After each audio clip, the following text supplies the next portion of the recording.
భజించెనే పగడన స్వామి స్తుతి చేసినే పడన స్తోత్రగీతం దానియేలును సింహల భోనులో కాపాడినదే నీవే కదా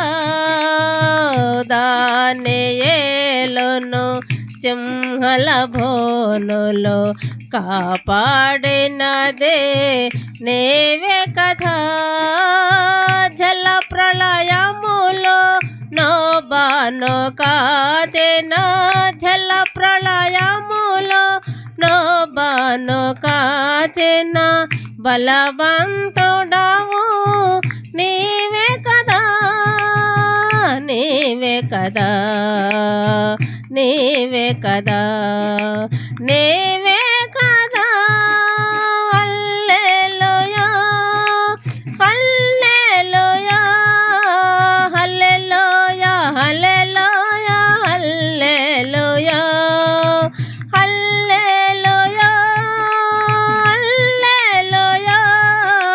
హల్లెలూయా హల్లెలూయా హల్లెలూయా స్తుతి చేసినే పాడనా స్తోత్రగీతం భజించెనే పగడనా స్వామి స్తుతి చేసినే పాడనా స్తోత్రగీతం సమరయ శ్రేణి కరుణతో బ్రో సాచరతోడావో నీవే కదా సమరయ శ్రేణి కరుణతో బ్రోచిన సాచరతోడావో నీవే కదా పాపుల కొరకై ప్రాణమునే తెనా పాపుల కొరకై ప్రాణమునే చెన కరుణామయుడవు నీవే కదా నీవే కదా నీవే కదా నీవే కదా హల్లెలూయా హల్లెలూయా హల్లెలూయా హల్లెలూయా హల్లెలూయా హల్లెలూయా హల్లెలూయా స్తుతి చేసినే పాడనా స్తోత్రగీతం భజించెనే పగడనా స్వామి స్తుతి చేసినే పాడనా స్తోత్రగీతం ఇశ్రాయేలును ఐగుప్తు చెర నుండి విడిపించినదే నీవే కదా ఇశ్రాయేలును ఐగుప్తు చెర నుండి విడిపించినదే నీవే కదా ఎర్ర సముద్రము పాయలు చేసిన ఎర్ర సముద్రము పాయలు చేసిన నడిపించినది నీవే కదా నీవే కదా నీవే కదా నీవే కదా హల్లెలూయా హల్లెలూయా హల్లెలూయా హల్లెలూయా హల్లెలూయా హల్లెలూయా హల్లెలూయా హల్లెలూయా స్తుతి చేసినే పాడనా స్తోత్రగీతం భజించెనే పగడనా స్వామి స్తుతి చేసినే పాడనా స్తోత్రగీతం కలత చెందకు కలవరమెందుకు కలత చెందకు వేదనలెన్నైనా శోధనలెదురైనా వేదనలెన్నైనా శోధనలెదురైనా సిగ్గుపడనీయడు నా యేసయ్యా ఓడిపోనీయడు సిగ్గుపడనీయడు నా యేసయ్యా ఓడిపోనీయడు కలవరమెందుకు కలత చెందకు కలవరమెందుకు కలత చెందకు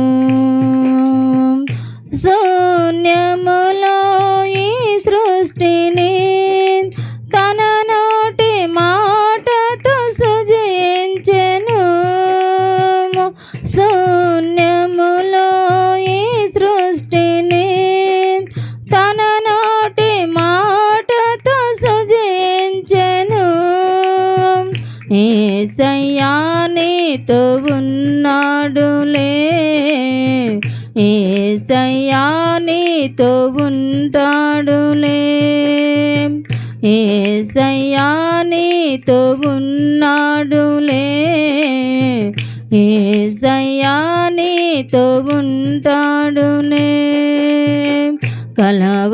కలవరమెందుకు కలత చెందకు కలవరమెందుకు కలత చెందకు అలల హోరుల పెనుగాలి వీచిన వెనుతీయని ఆత్మీయ యాత్రలో అలల హోరుల పెనుగాలి వీచిన వెనుతీయని ఆత్మీయ యాత్రలో యేసయ్యా నీతో ఉన్నాడులే యేసయ్యా నీతో ఉంటాడులే యేసయ్యా నీతో ఉన్నాడులే యేసయ్యా నీతో ఉంటాడులే కలవరమెందుకు కలత చెందకు కలవరమెందుకు కలత చెందకు అగ్ని జ్వాలలే నిన్ను చుట్టి వేసిన సింహాల మధ్యలో నీవుండినా అగ్ని జ్వాలలే నిన్ను చుట్టి వేసిన సింహాల మధ్యలో నీవుండినా యేసయ్యా నీతో ఉన్నాడులే యేసయ్యా నీతో ఉంటాడులే యేసయ్యా నీతో ఉన్నాడులే యేసయ్యా నీతో ఉంటాడులే కలవరమెందుకు కలత చెందకు కలవరమెందుకు కలత చెందకు ఆకాశపు వాకిళ్ళు తెరచి పాట జాలని దీవెనలు సాగే ఆకాశపు వాకిళ్ళు తెరచి పాట జాలని దీవెనలు సాగే యేసయ్యా నీతో ఉన్నాడులే యేసయ్యా నీతో ఉంటాడులే యేసయ్యా నీతో ఉన్నాడులే యేసయ్యా నీతో ఉంటాడులే కలవరమెందుకు కలత చెందకు కలవరమెందుకు కలత చెందకు. వేదనలెన్నైనా శోధనలెదురైనా, వేదనలెన్నైనా శోధనలెదురైనా, సిగ్గుపడనీయడు నా యేసయ్యా, ఓడిపోనీయడు. సిగ్గుపడనీయడు నా యేసయ్యా, ఓడిపోనీయడు. కలవరమెందుకు, కలత చెందకు, కలవరమెందుకు, కలత చెందకు. వేదనలెన్నైనా శోధనలెదురైనా, వేదనలెన్నైనా శోధనలెదురైనా, సిగ్గుపడనీయడు నా యేసయ్యా, ఓడిపోనీయడు. సిగ్గుపడనీయడు నా యేసయ్యా, ఓడిపోనీయడు. దూరమైనది అది నా ఊహకందని క్షేమ శిఖరము, నీ ప్రేమ నాలో మధురమైనది. అది నా ఊహకందని క్షేమ శిఖరము. ఏరి కోరుకున్నావు ప్రేమ చూపి నన్ను, పరవశించెనాలో మహిమ పరుతు నిన్నే. సర్వకృపానిధి నీవు, సర్వాధికారివి నీవు, సత్యస్వరూపివి నీవు, ఆరాధించెద నిన్నే. నీ ప్రేమ నాలో మధురమైనది, అది నా ఊహకందని క్షేమ శిఖరము. చేరితి నిన్నే విరిగిన మనసుతో, కాదనలేదే నా మనవులు నీవు. చేరితి నిన్నే విరిగిన మనసుతో, కాదనలేదే నా మనవులు నీవు.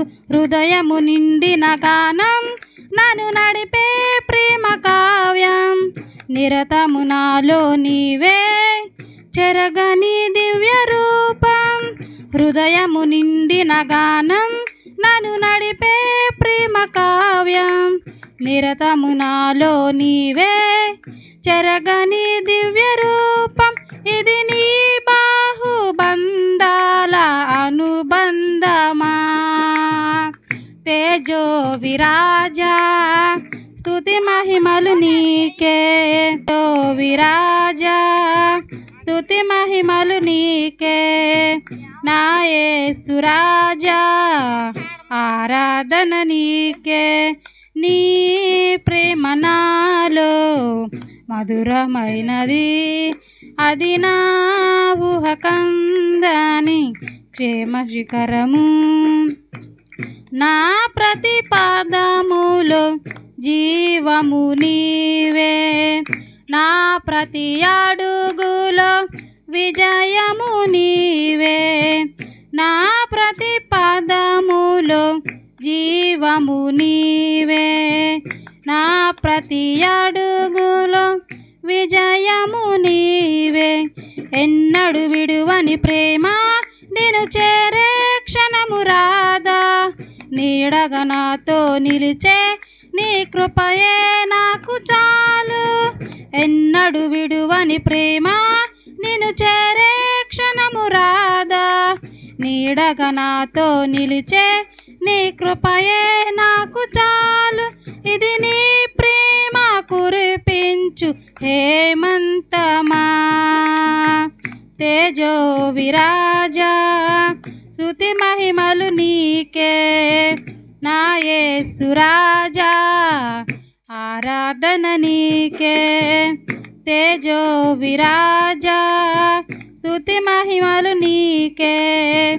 నా యేసు రాజా ఆరాధన నీకే నీ ప్రేమ నాలో మధురమైనది అది నా ఊహ కందని క్షేమ శిఖరము నీ సింహాసనము నన్ను చేర్చుటకు సిలువును మోయుట నేర్పించితివి నీ సింహాసనము నన్ను చేర్చుటకు సిలువును మోయుట నేర్పించితివి కొండలు లోయలు దాటే మహిమాత్మతో నింపినావు దయగల ఆత్మతో నింపి సమభూమిపై నడిపినావు కొండలు లోయలు దాటే మహిమాత్మతో నింపినావు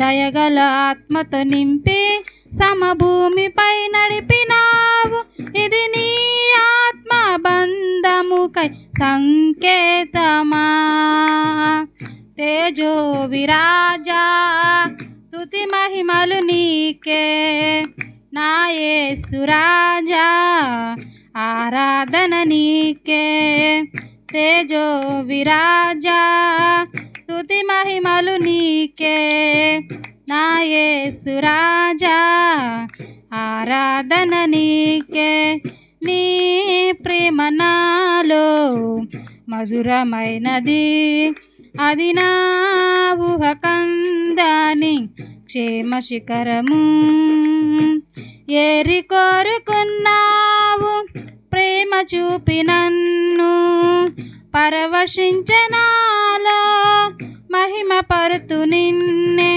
సర్వకృపానిధి నీవు సర్వాధికారివి నీవు సత్యస్వరూపివి నీవు ఆరాధించద నిన్నే నీ ప్రేమ నాలో మధురమైనది అది నా ఊహ కందని క్షేమ శిఖరము మాకెంతగా తోడుగుండి మా పని బాటల్లో ఉండి మమ్మల్ని ఇంటికి గృహానికి నడిపించాడు. ప్రతి విషయంలో కూడా ఎన్నో సమస్యలు బాధల్లో కూడా ఏ అపాయం కూడా మా వద్దకు దరిచేరలేదు. మొన్న ఈ మధ్యకాలం మేము మచిలీపట్నం వెళ్ళాం బుట్టలకి. ఇల్లు కూడా ఉన్నదండి, ఎక్కడ పడితే అక్కడ ఉంటమే బతుకు తెరువుకి వెళ్ళిన కాడ. మరి అలాంటి సమయంలో మరి బళ్ళో పడుకోవడానికి వెళ్ళినప్పుడు నన్నైతే మండ్ర గబ్బు కొట్టడం జరిగింది. ఆశ్చర్యం ఏంటంటే అది కొండుతో కొట్టలేదు నన్ను, మరి గిట్లతో వచ్చింది. మరి దాని బాధ ఎలా ఉంటుందో నాకు తెలీదు. అయినా కూడా నాకు చాలా భయం వేసింది. అది గిట్టతో కుట్టింది కావాలా. అది చాలా పల్లెటూరు అనమాట. ఎటు కూడా వెళ్ళటానికి సమయం ఉండేది కాదు అది కుట్టినడితే. దేవుడు మహాకృపను బట్టి అది నన్ను గిట్లతోనే వచ్చింది, మరి కొండుతో కొట్టలేదు. మరి అక్కడి నుంచి కూడా దేవుడు విడిపించాడు. దేవుడు ఒకటే వాగ్దానం చేశాడు, నీ గుడారం అయిపోయే అపాయము దరిచేరదని వాగ్దానం ఇచ్చాడు దేవుడు. నిజంగా ప్రభువా మా పక్షాన్ని ఉండవా అనుకొని ప్రార్థించుకున్నా. మరలా వేరే చాటకాడికి అక్కడి నుంచి మారి బొట్టలకు వచ్చాం, వేరే ఊరికి వచ్చటం జరిగింది. అక్కడ కూడా ఉదయం సాయంత్రం పూట అన్నం తీసుకొచ్చాడు, తిన్నాము. ఇక మిగిలిన ఒక చాటకాడ పెట్టి గుడ్డ కప్పాను. మా మనవరాలు కూడా నా దగ్గర ఉంది ఆ రోజు. ఈయన పొద్దున్నే పొలం వెళ్ళాడు. పిల్ల ఏం చేసింది, పొద్దున్న లేసి అన్నం పెట్టామమ్మ అంటే క్యారేజ్ తీసుకురాపోమ్మని చెప్పలే నేను ఆ పిల్లకి. ఏమోలని చెప్పి నేనే వెళ్ళి గుడ్డ తీస్తే ఆ గుడ్డ కింద పాము ఉంది. పసిపిల్లని పంపినడితే ఏమయ్యేది, నేను పోయి మెల్లిగా గుడ్డ తీయగలే దాని కింద పాము ఉంది. అమ్మో పాము అని చెప్పి బయటకు వచ్చి అలాంటి సమస్యలు కూడా ఎన్నో ఎన్నో మేము పోయిన కాడల్లా కూడా మరి అలా జరగటం అయింది. మరి ఏ అపాయం కూడా మా వద్దకు దరిచేరలేదు దేవుడు. మా రాకల్లో మా పని బాటల్లో తోడుగా ఉన్నాడు. మరి ఈ కుటుంబం కొరకు మీ అనుదినంలో ప్రార్థన చేయండి. మరి నా కోళ్ళు కొడుకు మారు మనసు పొందాలి. వాళ్ళ జీవితంలో మరి ఇదిగో బిడ్డ మరి పనికి పోవాలని ఆశపడుతున్నాడు. మరి 4 రోజుల్లో దానిమ్మ తోటలకు వెళ్ళాలి. మరి 2 నెలల దాకా రాడు. మరి ఆయన ప్రయాణం కొరకు కూడా ఇంకెక్కడ నుంచి ఎవరెవరు వెళ్తున్నారో వాళ్ళ కొరకు కూడా మీరు అనుదిన ప్రార్థనలు జ్ఞాపకం చేసుకోండి. మరి మా కుటుంబం కొరకు ప్రార్థన చేయండి. మరి నేను షుగర్తో ఎంతగానో బాధపడుతున్నాను. మరి మందులు వేసుకుంటున్నా కూడా టెన్షన్ ఆలోచన వల్ల షుగర్ పెరిగిపోతుంది. దాంతో నేను చాలా బాధపడుతున్నా. మరి ఆ షుగర్ కూడా కంట్రోల్లో ఉండాలని మరి నా కుటుంబం పట్ల ప్రార్థన చేయమని ఇచ్చిన సాక్ష్యాన్ని దేవుడు దీవించమని అడుగుతున్నాను. ఆయన గారని అడిగినప్పుడు మా పాస్టర్ గారు అని చెప్పింది, అయ్యో పాస్టర్ గారు చేపలు కొద్దిగా డ్యామేజ్ ఉండే ప్రార్థన చెయ్యి, మా కొరకు ప్రార్థన చేయి అన్నాడు. ఆయన తెలుసుకున్నాడు మంచి వ్యక్తి అని. మేము ఎక్కడికి పిలిచినా ఎక్కడున్నా వస్తాడు పాస్టర్ గారు అని చెప్పింది. చెట్టు కిందే వాస్తవంగా ఉన్నారు భార్యాభర్తలు. ఆలోచించాను, వాన వస్తే ఎలా చేయాలి, గాఢంధకారపు భయంకరమైనటువంటి పొలాలు,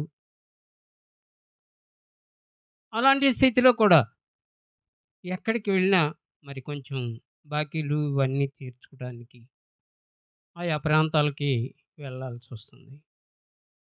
కనుక ఇప్పుడు దేవుడు ఎంత గొప్ప దేవుడైనా ఆమెకు బాగోలేనప్పుడు చూశారు మీరందరూ. అసలు మరణపాయములో నుండి ఆ బిడ్డను రక్షించాడు. బంధువులు కూడా ఆశ వదులుకున్నారు. మీరున్నారా? ఎవరైనా చూసారమ్మా? సంగతి చూసిన వాళ్ళు ఉన్నారు. నిజంగా దేవుడు ఎంత ఆశ్చర్యం చేశాడు. నీవు చేసిన ఉపకారములకు నేనేమి చెల్లింతును,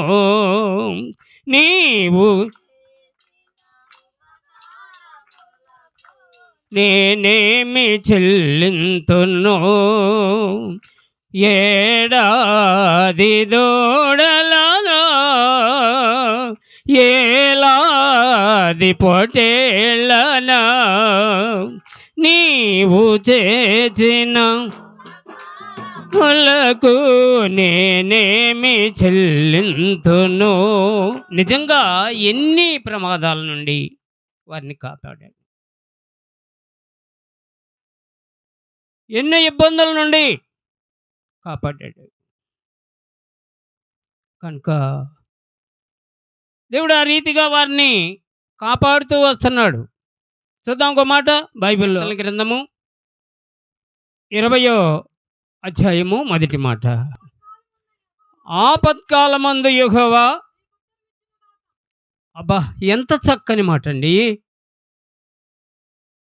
ఎప్పుడు మొరపెట్టాలని, ఎప్పుడు ప్రార్థించాలని. మరి ఆ సామానం దగ్గరికి వెళ్ళి ఆమె వెళ్ళకపోతే పిల్ల వెళ్తే ఆ పాము ఎలాగూ చేసేదో, దేవుడు కాపుదల అది. ఎవరు కాపుదల చెప్పండి? అయితే ఒకటి, జాగ్రత్త కలిగి ప్రార్థన చేసినప్పుడు దేవుడు సహాయం చేస్తాడా చేయడా? చేస్తాడు. అందుకొని మనం ఎలాగ ఉండాలి? చదవండి ఆ మాట ఇంకా కొంచెం కిందకి. ఆ ఆ ఆ ఆ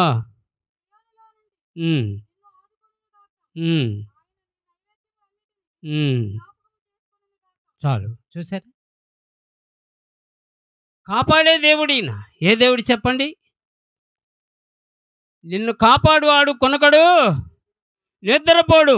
ఇశ్రాయేలీల్ని కాపాడువాడు కొనకడు, నిద్రపోడు. ఆశ్చర్యం ఏంటంటే వారు ఎక్కడుండగానే నన్ను పిలుస్తారు. కొంచెం బాగులేకపోయినా అయ్యగారు ప్రార్థన చేయండి నన్ను పిలిపించుకొని అక్కడికి ఏ ఊరు పోయినా కానీ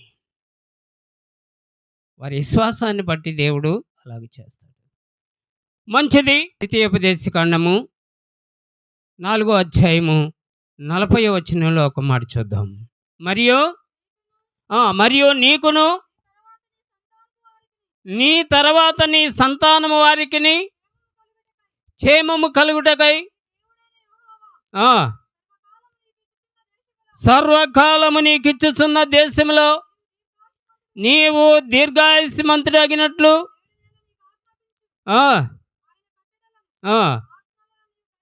ఏం చేయాలంట? టీవీ కాడ కూర్చోవటమేగా మనం. సీరియల్ పోతుందేమో ఇప్పుడు. అయి అసలు టీవీ వదిలిపెడతలేదు చాలామంది. ఒక కారణానికి మంచిదే సెల్ ఫోన్లు కూడా. ఒకట ఒకట ఒక టయాన్ని చూస్తే అవి చాలా ప్రమాదాలకు గురి చేస్తుంది. మొదటి మాట చదవండి మళ్ళీ. ఆ! 4వ అధ్యాయం 40 వచనం ద్వితీయోపదేశకాండంలో. మరియు నీకును నీ సంతానపు వారికిని క్షేమము కలుగుటకై ఆ, ఆ, ఎట్లాగంట ఆవిష ఎలాగుంటుంది? దేవుని సన్నిధిలో నిందారహితుడిగా ఏ అపాయము రాకుండా.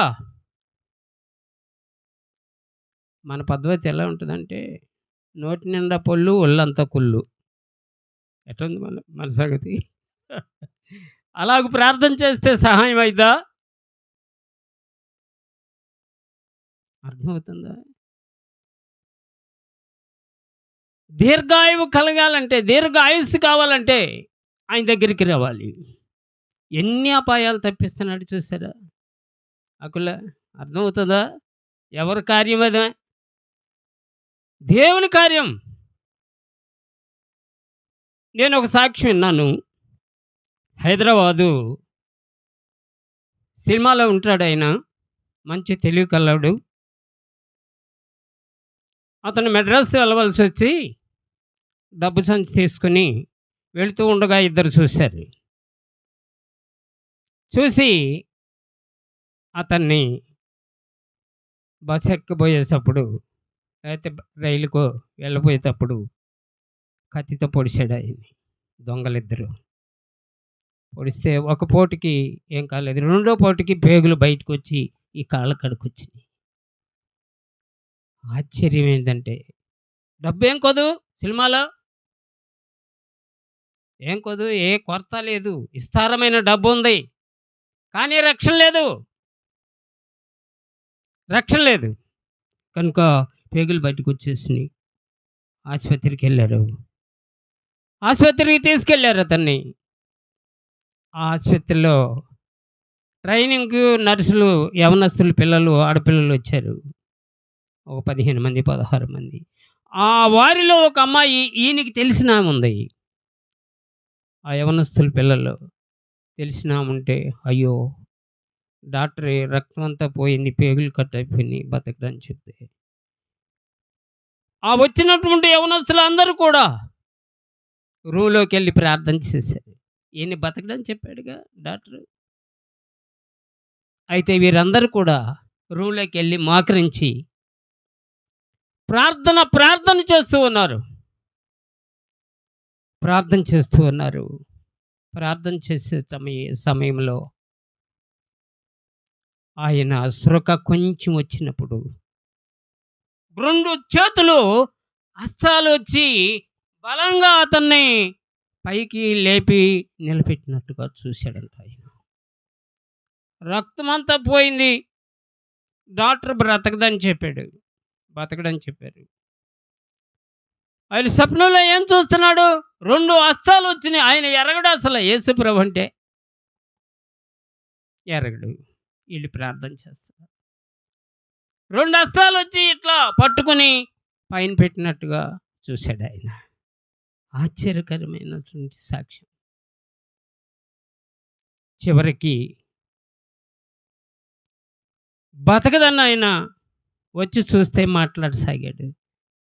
దేనివల్ల అండి? ప్రార్థన చేశారు.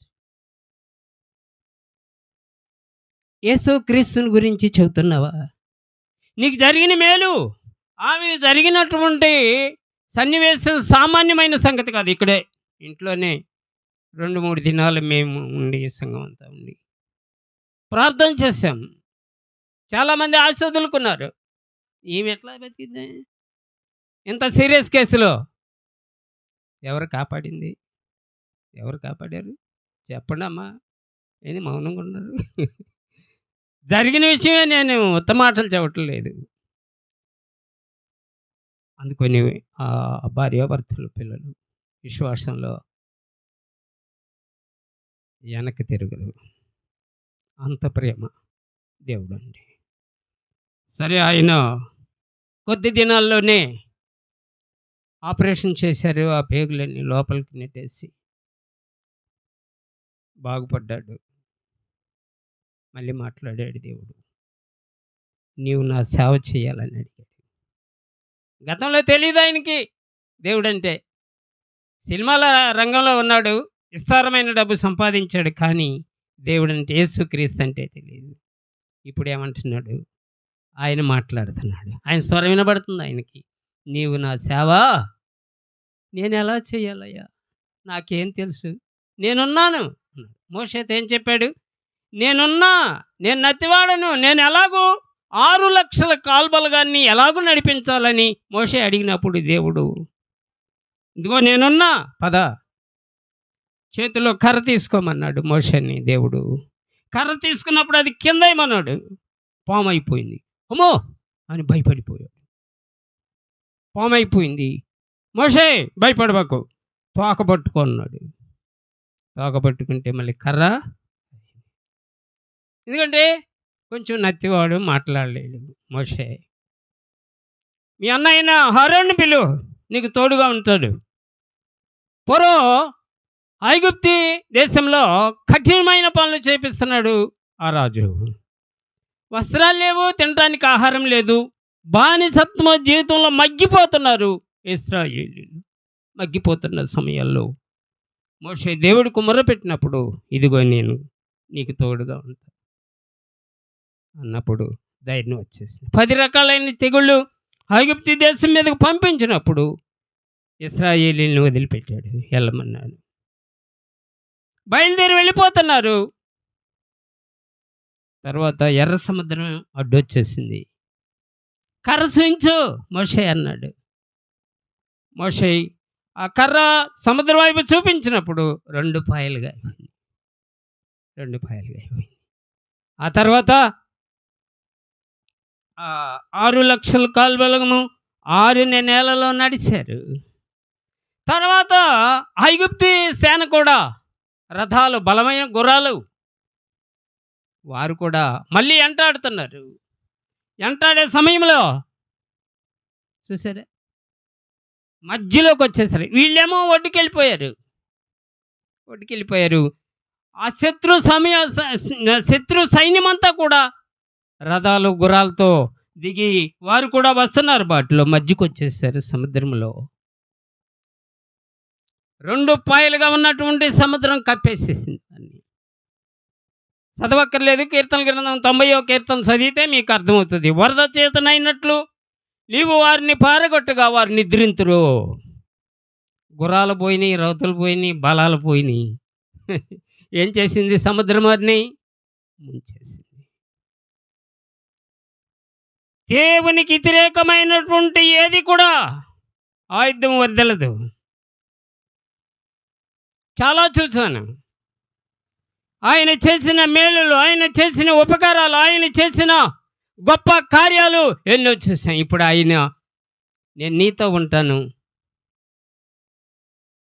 ఇంకా నేను ఆ సినిమా జోలికి వెళ్ళనయ్యా అన్నప్పుడు, నువ్వు సేవకులకు బోధ చేయాలని చెప్పాడు.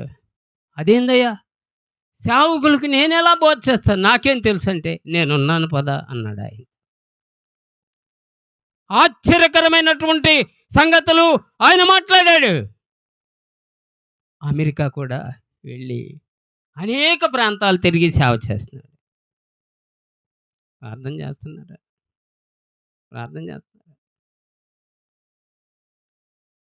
ఏదో ఎప్పుడో అవసరమైనప్పుడు, కష్టం వచ్చినప్పుడు, నష్టం కలిగినప్పుడు, జ్వరం వచ్చినప్పుడు అయ్యారు ప్రార్థన. కష్టము వచ్చినప్పుడే కాదు ప్రార్థన, నష్టము కలిగినప్పుడే కాదు ప్రార్థన, నీ ఇష్టము వచ్చినప్పుడే కాదు ప్రార్థన. దానియేలు వలెను, దావీదు వలెను, దానియేలు వలెను దావీదు వలెను అనుదినము వెడతెగక ప్రార్థింప నేర్చుకో ప్రార్థింప నేర్చుకో ప్రార్థింప నేర్చుకో ప్రార్థింప నేర్చుకో కష్టము వచ్చినప్పుడే కాదు ప్రార్థన. నమ్ముకున్నాడు, దేవుడు సేవకు వెళ్ళమన్నాడు, ఇబ్బందుల్లో పడ్డాడు, ఎవరు పలకరించేవారు. తర్వాత వివాహం చేసుకున్నాడు, 2 పిల్లలు. ఇప్పుడు ఉన్న స్థాయిలోకి వెళ్ళిపోయాడు, గొప్ప సేవకుడయ్యాడు. దేవునికి స్తోత్రం. చనిపోతే ఏమయ్యాడు? నరకంలోకి వెళ్ళిపోయాడు, మారు మనసు లేకుండా. ఇప్పుడు బాప్తిస్మం పొందాడు, రక్షణ పొందుకున్నాడు, వాక్యం విన్నాడు, వాడుకున్నాడు. ఆయన భార్య పిల్లలు ఎంతో అద్భుతకరమైనటువంటి సాక్ష్యాలు చెబుతూ సేవకులకే బోధలు చేసేవాడయ్యాడు. దేవుడు ఆశీర్వాదం. అంటున్నారా? ప్రార్థన చేస్తున్నారా? ఒక ఆమె సేవకుడు వెళ్తుంటే తెల్ల బట్టలు వేసుకుని వెళ్తూ ఉన్నాడు, అంటులు తోముకుంటుంది ఆమె. అంటుంది, ఆ కోడి మీద పెట్టి, ఎందుకు నీకు ఇంత అదిరిపాటు, కోడి మీద పెట్టి అంత అదిరిపాటు ఎందుకు నీకు, ఎగురుకుంటూ పోతున్నావు అని అడిగింది. సాయంత్రానికి తేలు కుట్టింది, గంతులేస్తూ ఉంది. సాయంత్రానికి వచ్చాడు, పాస్టర్ గారు వెళ్తూ ఉంటే కాళ్ళ మీద పడింది. ఏందమ్మా అన్నాడు. ఏమి లేదయ్యా, నేను చూడలేక తెల్ల బట్టలు వేసుకుని వెళ్తుంటే అసూయ చేత నీకెందుకు ఇంత అదిరిపోటాను అన్నాను, కోడి మీద పెట్టి, నన్ను క్షమించయ్యని కాళ్ళ మీద పడింది. ప్రార్థన చేసినప్పుడు దేవుడు మేలు చేశాడు. చెప్పండి, ఇలా చెప్పే కదా, నోటి నిండా పళ్ళు, ఒళ్ళంతా కుళ్ళు. ఇది ఉంటుంది మనిషిలో, అది వదిలిపెట్టాలి. నువ్వెంత ప్రార్థన చేసినా సహాయం కాదు. కనుక ఎన్ని కార్యాలు చేశాడనేది మనం ఆలోచించాలి. ఏమన్నాడు? మొదటి మాట, ఆపత్కాలంలో నాకు మొర్రపెట్టుము, నేను నీకు సహాయం ఇస్తాను. ఇస్తాడు, అందరికీ ఇస్తాడు, అందరికీ ఇస్తాడు. ఆయన దగ్గర వచ్చిన వారందరికీ ఏం చేస్తాడు చెప్పండి? ఆశీర్వదిస్తాడు. అద్భుతకరంగా నిన్ను వాడుకుంటాడు. నిన్ను, నీ భర్త, నీ పిల్లలు ఆశ్చర్యంగా వాడుకుంటాడు. కానీ నిలబడే ఓపిక లేదు మన దగ్గర. నిలబడే ఓపిక లేదు, సతికిలు పడిపోతున్నా, నిలబడలే. హెజ్కేల్ ఏమన్నాడు? చక్కగా నిలబడు నరపుత్రుడా, నేను నీతో మాట్లాడాను. ఒక అధికారి దగ్గరికి వెళ్ళి, ఒక కలెక్టర్ దగ్గరికి వెళ్ళి ఇట్లా ఉండి నమస్తే అంటామా ఒంగుని అయింది, చక్కగా నిలబడి నమస్కారం చెప్పాలి. సర్వాధికారి అయిన దేవుని దగ్గరికి వచ్చినప్పుడు ఎలా ఉండాలి?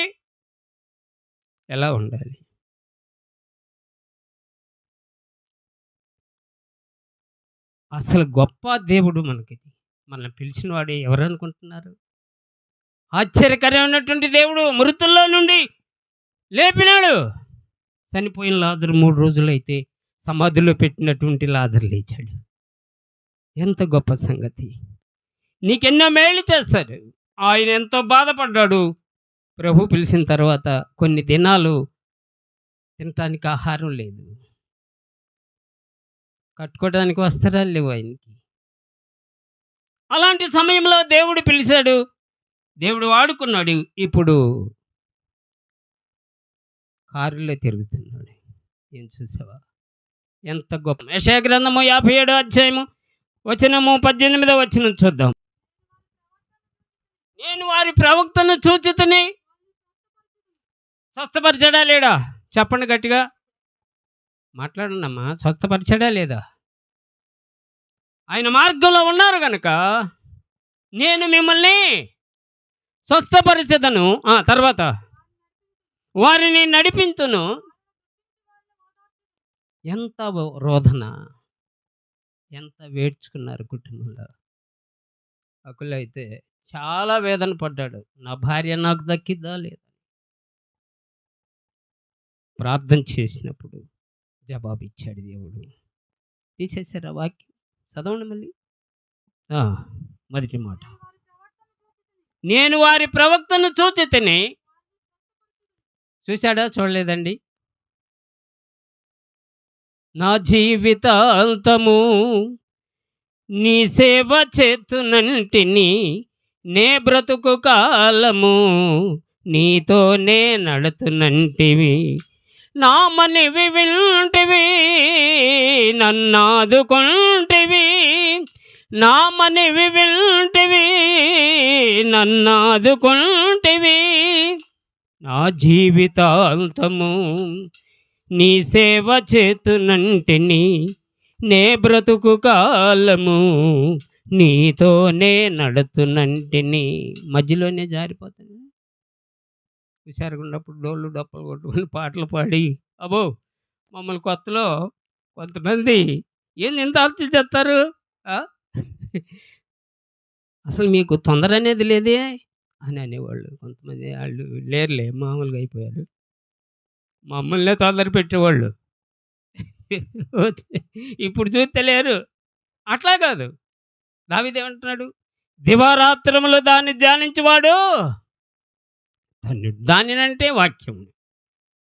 ప్రార్థన చేయాలి, బలంగా వాడబడాలి. మీరు ఏదో అవసరానికి అక్కర్లప్పుడు ప్రార్థన కాదు, కానీ ఎప్పుడు చేయాలి. ఇందాక వచనంలో పాడాం కదా, కష్టం వచ్చినప్పుడు కాదు ప్రార్థన, నష్టం కలిగినప్పుడు, నీ ఇష్టం వచ్చినప్పుడు కాదు.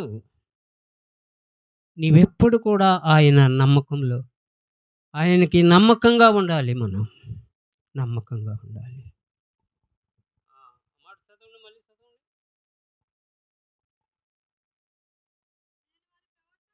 నేను వారి ప్రవక్తను చూచితిని, వారిని స్వస్థపరచెదను, వారిని నడిపించును.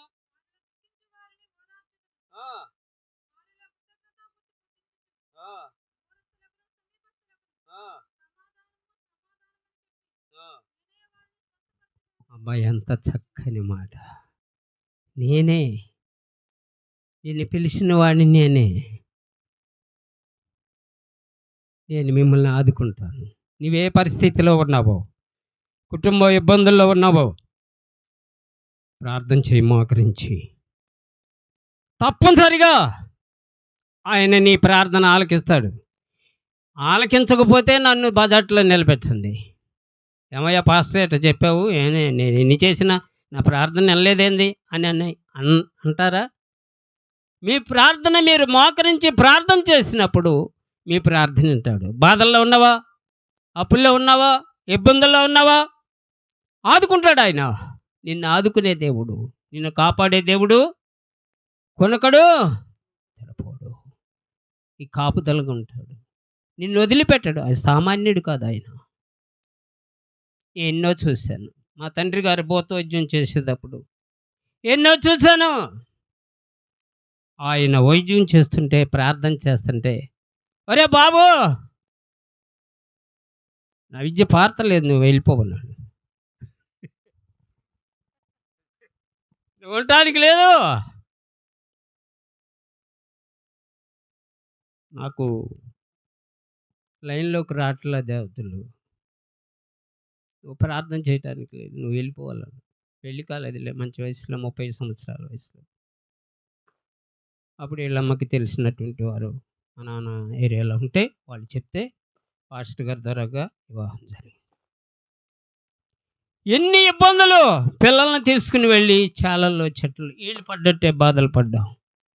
కొంతమందికి తెలుసు, వాడు మాణిక్యరావుకి తెలుసు, శనికి తెలుసు, కొంతమంది పెద్దవాళ్ళకి తెలుసు మా సంగతి. ఎన్నో ఇబ్బందులు పడ్డాం. ఇల్లు లేదు, సరైన తిండి లేదు, రాత్రి కూడా వేసేవాడిని బండి, వచ్చేవాడిని. పోషణ జరిగించి బిడ్డల్ని పైకి ఎక్క తీసుకొస్తే వాళ్ళు ఇప్పుడు సాధువులు అయ్యారు. చూసారా ఎంత గొప్ప దేవుడు! చూసారా ప్రియులారా? ఒక దినాన్ని ఇబ్బంది పడవచ్చు, కానీ నీవు పూర్తిగా ఆనుకున్నప్పుడు ఆయన గొప్ప దేవుడైనాడు. ఒక మాట చదువుకు, సామెతల గ్రంథము 3:9 చదువుకుని ముగించుకుందాం. నీ రాబడి అంతట్లో ఆ, నీ ఆస్తిలో భాగం ఇచ్చి ఏం చేయాలంట? కూడా వచ్చాడు, ప్రార్థన చెయ్యయ్యా, ఇంట్లోకి వెళ్ళి వస్తానంది. రూపాయి ఒక చేతిలో పట్టుకుంది, 10 రూపాయల కాగితం ఒక చేతిలో పట్టుకుంది. ఇది వెయ్యాలా, ఇది వెయ్యాలా ఆలోచిస్తుంది. ఆలోచిస్తుంటే ఇట్లాగే ఫ్యాన్ గాలికి 10 రూపాయలు కొట్టుకుపోయింది. చివరికి రూపాయి వేసింది. 4,000 పింఛను వస్తుంటే ఎంత ఇస్తున్నారు? 100 రూపాయలు, 50 రూపాయలు, కొంతమంది 10. మొత్తం తినేసేస్తున్నారు.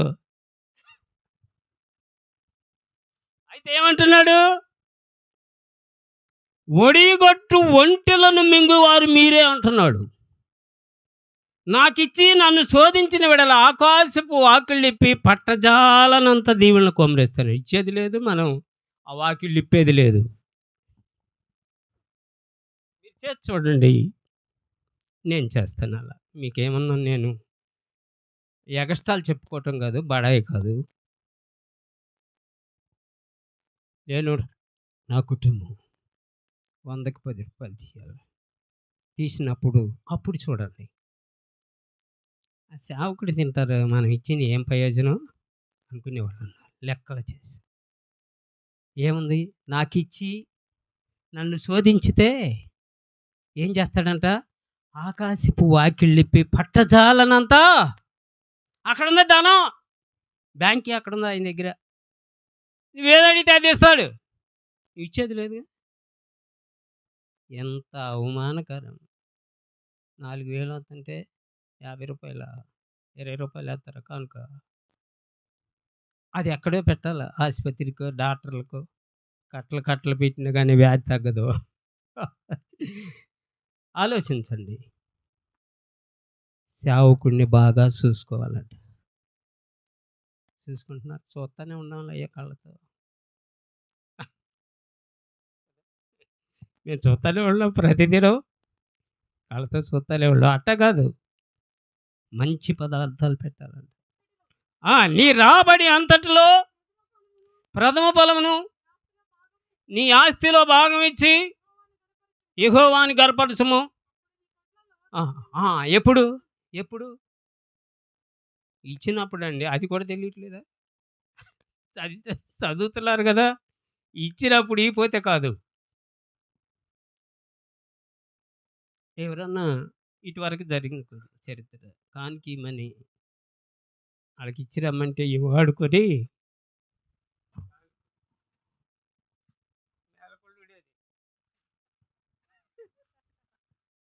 ఇలాంటి కార్యాలు కూడా ఉన్నాయి. వర్ధిల్లరు. నువ్వెంత బిగపడుతున్నావో అంత ఇబ్బందులు పాలవుతారు. ఆదివారం కూడా కూలికి పోతే 200 వస్తున్నాయేమో, 500 పెట్టాలి. ఎక్కడ? డాక్టర్కి. అప్పుడే వచ్చింది, ఎమ్మటే ఎత్తండ్రి ఆసుపత్రికి అని. ఆమె సంపాదించింది 200, 300 వడ్డీతో కలిపి ఆయనకి ఇచ్చి రావాలా, అప్పుడు తగ్గిద్దా? నేర్చుకోండి అమ్మా. గొర్రెలు కాసేవాడు మందపాలు తాగాలి. అమ్మా తీసుకెళ్ళా చెప్పు, అర్థమవుతుందా? అర్థమవుతుందిలే. జాగ్రత్తగా మనం దశంభాగాలు, రాబళ్ళు, ఒక ఆమె పచ్చిమిరకాయల్లో, నూనెలో, జీలకర్రలో, చింతపండులో అల్లి తెచ్చేది. ఇప్పుడు లేదు, మానేసింది. అల్లి ఎందుకు ఇచ్చావు బాబు? మానేసింది. కనుక ప్రియులారా, నేను చెబుతున్నాను అనుక, ఇచ్చి చూడండి, ఆశీర్వదిస్తాడు దేవుడు. అన్నిటినీ తీసేసేవాడు ఆయన, అన్ని బలహీనతల నుండి విడుదల చేసేది ఆయన. గొప్ప దేవుడు తండ్రి. వ్యాధులు వస్తాయి, నీకు రావా పాస్టర్ గారు అంటారా? నాకు వస్తాయి. అది కానీ 1000 రూపాయలు అయ్యేదానికి 100 రూపాయలతో పని వస్తాం. అది కనుక ప్రియులారా, నేర్చుకోండి. అందుకని వచ్చినట్టు మనమే తింటాం అనుకోండి, ప్రైజ్‌లో లేదు. ఆయనకిచ్చేది 10వ వంతు. 10వ వంతేనా అడుగుతుంది? ఈ అమ్మాయి పేరు అన్నమండి. 10వ వంతు అడుగుతున్నాడా? లేకపోతే మొత్తం ఇయ్యమంటున్నాడా ఆయన? అది కూడా తినేచేస్తున్నాం, అది కూడా చాలతల్లా. ఆ! మరి ఎట్లా ఫలిస్తాం మనం? అయ్యగారు ప్రార్థన చేయండి అయ్యగారు. ప్రార్థన చేయండి. ఇక ప్రార్థనే ప్రార్థన. ఇచ్చేది లేదు. నువ్వు మటుకు ప్రార్థన చేయాలి. రాత్రిపూలు ప్రార్థన చేయాలి. అంతే. మా కొరకునే ప్రార్థన చేయండి. ప్రార్థన చేయండి. మా కూతురు కొరకు, మా కొడుకు కొరకు, మా పిల్లల కొరకు, మా మనవళ్ళ కొరకు, మా మొత్తాని కొరకు ప్రార్థన చేయండి. ఖాళీ ఇచ్చేది లేదు. చదవమ్మా, మళ్ళీ చదువు, ముగించేస్తాలే. అప్పుడు నీకు ఎప్పుడు ఇచ్చినప్పుడు అన్నమాట. ఈయనప్పుడు కాదు. అప్పుడు నీ కొట్లలో ధాన్యము సమృద్ధిగా ఉండును, నీ గానుగులలో నుండి కొత్త ద్రాక్ష రసము పైకి పొర్లి పారును. ఎప్పుడు? ఇవన్నీ ఎప్పుడు జరుగుతాయి? ఇచ్చినప్పుడు, ఆయనకి ఇచ్చినప్పుడు. మనసు ఒప్పితే కదా ముడిపదీరు. చేస్తారు. అలా చేసిన వాళ్ళు ఆశ్చర్యపడతారు. నేను చాలా చోట్లకి హిందువుల మధ్యకి వెళ్ళినప్పుడు వాళ్ళు చేస్తారు పని. పాస్టర్ గారు కానుక తీసుకొని నన్ను చాలామంది పిలుస్తారు. 30-40 సంవత్సరాలు మెట్టి సేవా పరిచర్యలు చాలామందికి తెలుసు. నేను ఈ 4 మాలు తెలుసు, ఈ పురపాలెం అంతా తెలుసు. తిమోతి అంటే అట్లా వాడుకుంటాడు కుటుంబాలని. పిల్లల్ని కాపాడే దేవుడు, పెద్దవాళ్ళని కాపాడే దేవుడు ఆయన. సంతతి దయచేసేవాడు ఆయన. అన్నీ ఆయన చేతుల్లో ఉన్నాయి. మొదట స్థితి మనం ఏం చేయాలి? ఆయనకి ఇవ్వాలి. ఎవరికి ఇవ్వాలి? మాకు కాదు, దేవునికి ఇవ్వాలి. ఇచ్చి ఆయన కనపరచాలి. దేవుడి మాటలు దీవించకపోతే ఆకుల్లా పిసుకెళ్ళి ఎవరికి ఇచ్చిన కుమారులు, కోడలు, కూతురు, అల్లుడు, మన సంతతి ఎన్నో ఇబ్బందుల్లో ఉన్నారు. కూడిక పెట్టుకున్నారు. ఇప్పుడు కూడా చెట్టుల్లో, శ్యామల్లో అప్పుల బాధలు, పలహారాన్ని ఆస్వాదించిన ఆయన బిడ్డలకు తగిన ప్రతిఫలాన్ని దీవించమని యేసు ప్రభు నామమున అడిగి వేడుకొంచున్నాము తండ్రి. ఆమేన్. ఇంతకాలము నన్ను కాచెను యేసయ్యా నీ కృపా, కృంగియున్న నన్ను లేవనెత్తి నీ కృపా, కుములుచున్న నన్ను ఓదార్చె నీ కృపా, కృంగియున్న నన్ను లేవనెత్తి నీ కృపా, కుములుచున్న నన్ను ఓదార్చె నీ కృపా, నా పక్షముగా పోరాడినది, నా శోధనలో జయమిచ్చినది, నా పక్షముగా పోరాడినది, నా శోధనలో జయమిచ్చినది. యేసుని కృపా అది శాశ్వత కృపా, యేసుని కృపా అది శాశ్వత కృపా, ఇంతకాలము నన్ను కాచెను యేసయ్యా నీ కృపా, పతనమైన బ్రతుకును సరిచేసి నీ కృపా, పరిమళాల సువాసనగా మార్చె నీ కృపా, పతనమైన బ్రతుకును సరిచేసే నీ కృపా, పరిమళాల సువాసనగా మార్చె నీ కృపా, నీ రాజ్యములో నన్ను చేర్చినది, నీ స్వాస్యమును నియమించినది, నీ రాజ్యములో నన్ను చేర్చినది, నీ స్వాస్యమును నియమించినది. యేసుని కృపా అది శాశ్వత కృపా, యేసుని కృప అది శాశ్వత కృప ఇంతకాలము నన్ను కాచెను యేసయ్య నీ కృప రెక్కల నీడలో నన్ను దాచెను యేసయ్య నీ కృప పర్వతాలు తొలగిన మెట్టలు గతి తప్పిన పర్వతాలు తొలగిన మెట్టలు గతి తప్పిన వీడిపోదు నీ కృప యేసుని కృప అది శాశ్వత కృప యేసుని కృప అది శాశ్వత కృప ఇంతకాలము నన్ను కాచెను యేసయ్య నీ కృప కృంగియున్న నన్ను లేవనెత్తి నీ కృప కొములుచున్న నన్ను ఓదార్చి నీ కృప కృంగియున్న నన్ను లేవనెత్తి నీ కృప కొములుచున్న నన్ను ఓదార్చి నీ కృప నా పక్షముగా పోరాడినది నా శోధనలో జయమిచ్చినది నా పక్షముగా పోరాడినది నా శోధనలో జయమిచ్చినది యేసుని కృప అది శాశ్వత కృప యేసుని కృప అది శాశ్వత కృప ఇంతకాలము నన్ను కాచెను